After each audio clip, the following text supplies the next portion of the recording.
buenos días y bienvenidos, estimados hermanos, a este discipulado de inicio que lleva como título, pues, Jesús, el autor de la vida, que es el paso número 1 que estaremos viendo en toda esta serie de discipulado.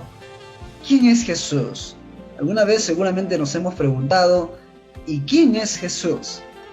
La pregunta, es muy conocida esta pregunta, ¿no? Si preguntamos solamente a 10 personas, tal vez vamos a recibir 10 respuestas totalmente diferentes. Algunos tal vez dirán que Jesús fue un gran hombre y gran maestro, y mientras tal vez otros dirán que fue el Hijo de Dios. Otros lo admiran por la forma en que sufrió grandes abusos en manos de los soldados romanos. En su época, algunos creían que era un enviado de Dios, mientras otros lo miraban como un engañador o un hombre peligroso que solo causaba alboroto. Ya que hay tantas opiniones, miremos lo que nos dice la palabra del Señor en este pasaje y en este tema que vamos a llevar a continuación. Entonces, vamos a tocar 4 temas importantes aquí y les pido que por favor podamos analizarlo también con la Biblia en nuestras manos. Jesús, primero, el creador de la vida. Jesús, el camino de la vida. También vamos a analizar, hay un problema. Y también Jesús, el que da vida. Vamos a conocer más acerca de quién es Jesús. Entonces pasemos, por favor, al primer punto, que es Jesús, el creador de la vida. ¿Qué nos enseña los siguientes versículos? Lo va a llamar el Verbo. En este pasaje que vamos a leer a continuación, que está específicamente en el libro de Juan, capítulo 1, nos va a hablar por qué Jesús dio a conocer a Dios entre los hombres al tomar el cuerpo humano. La palabra del Señor en el libro de Juan, capítulo 1, versículo 1, me dice: en el principio era el Verbo, y el Verbo era con Dios, y el Verbo era Dios. Si pensamos o analizamos, Jesús es Dios eterno. En el libro de Juan, en el capítulo 1 que hemos leído, vamos a ver que Él es el Verbo. Él estaba en el principio, me dice. En el principio era el Verbo era con Dios y el Verbo era Dios. Entonces Jesús es Dios eterno y creador del mundo entero. A pesar de esto, la palabra del Señor también me dice en Juan capítulo 1, versículo 11, a los suyos vino y los suyos no le recibieron. Muchas personas dicen creer en Jesús, dicen ser seguidores, pero viven como si no tomaran en serio sus enseñanzas. Hay gente que rechaza a Jesús con un no definitivo, mientras hay otros también que son indiferentes. Lo rechazan diciendo otro día, o estoy muy ocupado, o simplemente no tengo tiempo. Entonces, si nosotros analizamos el punto que hemos leído, hemos visto el primer punto: Jesús, el creador de la vida, así como lo dice Juan, o como dice en el libro de Juan, Jesús, el creador de la vida. En el principio, el Verbo era con Dios y estaba con Dios. Vamos a ver el segundo punto interesante, y este punto es Jesús, el camino a la vida. Jesús, camino a la vida. En el libro de Juan también me dice lo siguiente: Jesús le dijo: yo soy el camino, la verdad y la vida. Nadie viene al Padre sino por mí. Me dice el libro de Juan, capítulo 6, versículo 14. Capítulo 14, versículo 6. Me dice: Jesús le dijo: yo soy el camino, la verdad y la vida. Nadie viene al Padre sino por mí. Aunque es común oír que todas las religiones nos llevan al cielo, Juan, el apóstol, en el pasaje que acabamos de leer, dice lo contrario. Esto no es algo que nosotros los cristianos hemos inventado para excluir a otros, sino que es lo que Cristo afirmó, lo que el Señor Jesús mismo afirmó y dijo: yo soy el camino al Padre, y nadie llega al Padre, llega al cielo, si no es por mí. ¿Qué harás ante esto?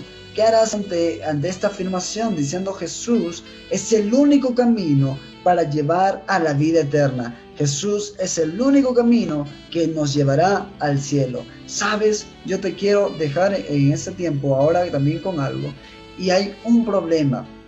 Pero hay un problema, me dice. Una vez Jesús conversó con un hombre llamado Nicodemo. Este Nicodemo era un hombre religioso, bueno y respetado dentro de la comunidad. Pero aún así vino Jesús, me dice, de noche y le hizo una pregunta y le dijo: ¿qué puedo hacer yo? ¿De dónde vienes? ¿Y cómo puedo ir al cielo? Y Jesús le respondió diciendo: de cierto te digo, que el que no naciere de nuevo no puede ver el reino de Dios. Este hombre viene de noche y le pregunta a Jesús qué es lo que tiene que hacer para ir al cielo. Este problema era que él tenía que nacer de nuevo. La respuesta o la pregunta a la respuesta de Jesús, Nicodemo se hace la siguiente pregunta: ¿pero cómo puedo nacer de nuevo?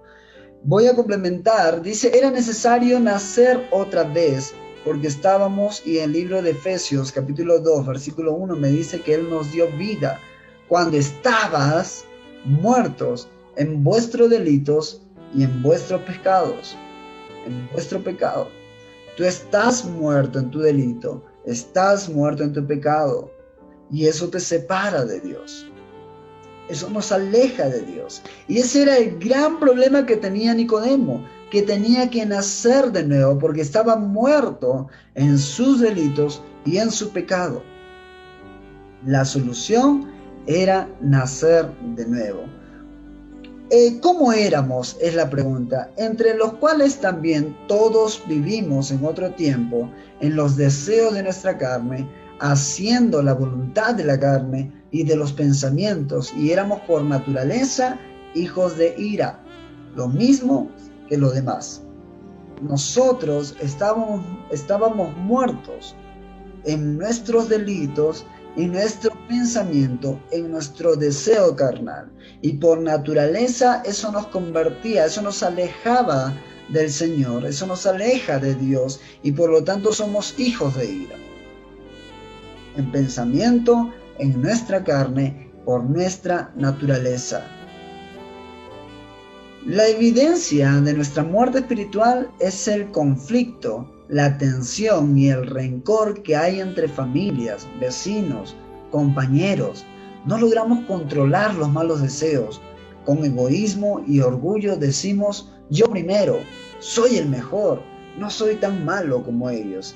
Y si nos ponemos en comparación, incluso podríamos decir: no, pero yo nunca he pecado, porque no he hecho nada de esto. Y empezamos a actuar con egoísmo, y empezamos a actuar con nuestro ego, y empezamos a actuar con nuestro orgullo. No soy como los demás, yo soy un hombre bueno. En Efesios capítulo 2, versículo 3 me dice: aun estando nosotros muertos en pecados, nos dio vida juntamente con Cristo. Por gracia sois salvos. Eso me dice el libro de Efesios. Tú estás muerto en tus delitos, en tus pecados. Tu egocentrismo te hace decir y con hacerte comparar con las demás personas y decirte: yo soy el mejor. Pero Cristo puede darte la gracia, porque por gracia puedes ser salvo. Porque por gracia puedes estar juntamente con Cristo. Entonces, vamos a ver el siguiente punto también, y es Jesús el que da vida. Jesús dijo que era necesario nacer de nuevo, según el libro de Juan capítulo 3, versículo 3. Esto le dijo a Nicodemo, que tiene que nacer de nuevo. Pero para esto vamos a responder algunas preguntas y vamos a leer el pasaje que tenemos en nuestra pantalla.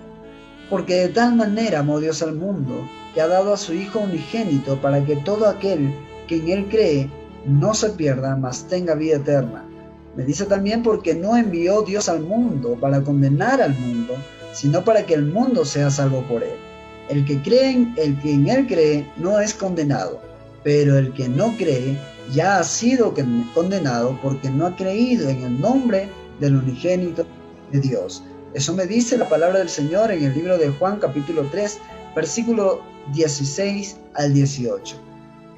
¿cómo nacer otra vez? ¿Qué es lo que tengo que hacer, no? ¿Qué nos dice el pasaje en cuanto a la actitud de Dios hacia nosotros? La palabra del Señor me dice que Él ha demostrado su amor para con nosotros. Que Él ha demostrado su amor, no solamente lo ha mencionado en el pasaje, sino lo ha demostrado enviando a su Hijo Jesucristo por nosotros.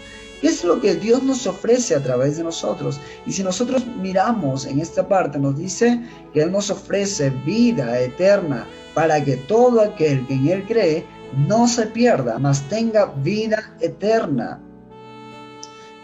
Entonces, ¿quiénes son los que pueden tener vida eterna? Si miramos solamente el primer versículo, en la segunda parte nos dice para que todo aquel que en Él cree no se pierda, mas tenga vida eterna. Entonces, ¿quiénes son los que pueden tener vida eterna? Todo aquel que en Él cree. Solamente necesitamos creer en Él, nada más. No hay otra condición, solo creer en Él. Es importante notar que la vida eterna no solo se refiere a nuestro futuro en el cielo, sino también a nuestra nueva vida ahora, ¿no? Juan capítulo 5, versículo 24 dice que el creyente ya ha pasado de muerte a vida. Si tú has creído en Jesucristo como tu único Salvador, ya estas cosas, los pensamientos, los deseos carnales han pasado. Ahora tú eres una nueva criatura. Por lo tanto, no estás en rumbo a esta condenación a los que le espera para los que se rehúsan a creer en Jesucristo. ¿Algunas preguntas más? Entonces, ¿es cierto que Dios vive enojado y se goza en castigarnos? Según el libro de Juan, no nos dice que no, pero si nos rehusamos a creer en el unigénito de Dios, entonces nosotros tenemos un castigo por el rehusarnos a creer en el unigénito Hijo de Dios. La siguiente es, ¿qué desea Dios para el mundo? Dios desea la salvación según el libro de Juan capítulo 3, versículo 16. Nos dice que para que todo aquel que en Él cree no se pierda. Él no quiere que todo el mundo se pierda. ¿Qué desea? La salvación para todo el mundo. Él desea que todo el mundo sea salvo por medio de Jesucristo, su Hijo único. Entonces, si una persona se condena, es que no ha creído en el nombre del unigénito Hijo de Dios, según el pasaje que nosotros hemos leído hace un momento en el versículo 18. Quiero mostrarle por acá: el que en Él cree no es condenado, pero el que no cree ya ha sido condenado porque no ha creído en el unigénito de Dios. Entonces la pregunta es, entonces, si una persona se condena, ¿es que no ha creído en el unigénito de Dios? Así es. La decisión la tomas tú, si crees o no crees. Si crees, te espera una gran recompensa en el cielo. Si no crees, ya has sido condenados. Entonces, lejos de condenarnos, lo que Dios realmente quiere es que seamos sus hijos. ¿Qué es lo que nos convierte en hijos de Dios? En el libro de Juan, capítulo 1, versículo 12, nos dice: mas a todos los que le recibieron, a los que creen en su nombre, les dio potestad de ser hechos hijos de Dios. ¿Qué es lo que nos convierte en sus hijos, en hijos de Dios? Es que tú y yo aceptemos a Cristo. Mas a todos los que le recibieron, recibamos a Jesucristo en nuestro corazón. ¿Qué quiere decir creer o recibirlo? ¿Qué quiere decir esta palabra, recibirlo? Es reconocer que tú y yo no somos dignos de irnos al cielo y de que el Señor Jesucristo es el único camino para poder llegar al cielo, para poder llegar al Padre. Eso significa creer, aceptar, significa lo que Él hizo en una cruz por ti y por mí. Muchos creen en mente, pero no de corazón. En el libro de Juan, capítulo 3, versículo 17, dice: porque no envió Dios a su Hijo al mundo para condenar al mundo, sino para que el mundo sea salvo por él. Muchos creen en mente, pero no de corazón. Dios no ha enviado a su Hijo al mundo para que el mundo sea condenado, sino para que el mundo sea salvo solamente por Él. Tienes que creer realmente de corazón para que puedas aceptar ese regalo. Pare un momento a meditar sobre las implicaciones de esta lección. ¿Cómo es su vida? ¿Estás cansado de tratar de vivir bien pero sin lograrlo? Hasta ahora, ¿cuál ha sido su actitud hacia Cristo? Y la última pregunta es, ¿ya lo has recibido? ¿Lo has recibido? ¿Has recibido la vida que Cristo ofrece? Esa es la pregunta que deberíamos contestarnos el día de hoy. Si murieras hoy y fueras a pedir permiso para entrar al cielo y el Señor te preguntara, ¿por qué debo dejarte entrar al cielo? ¿Qué le dirías? Si pues tu respuesta es, bueno, no sé, hemos visto en esta mañana, tarde o noche, según cómo estás viendo este vídeo, hemos visto cuál es el camino, quién es la verdad, quién es la vida, quién es Jesucristo. Estimado, te invito a que medites en esta lección y espero que el Señor te bendiga y espero que estés tomando decisiones correctas para tu vida. Que el Señor te bendiga. Nos vemos hasta la próxima oportunidad.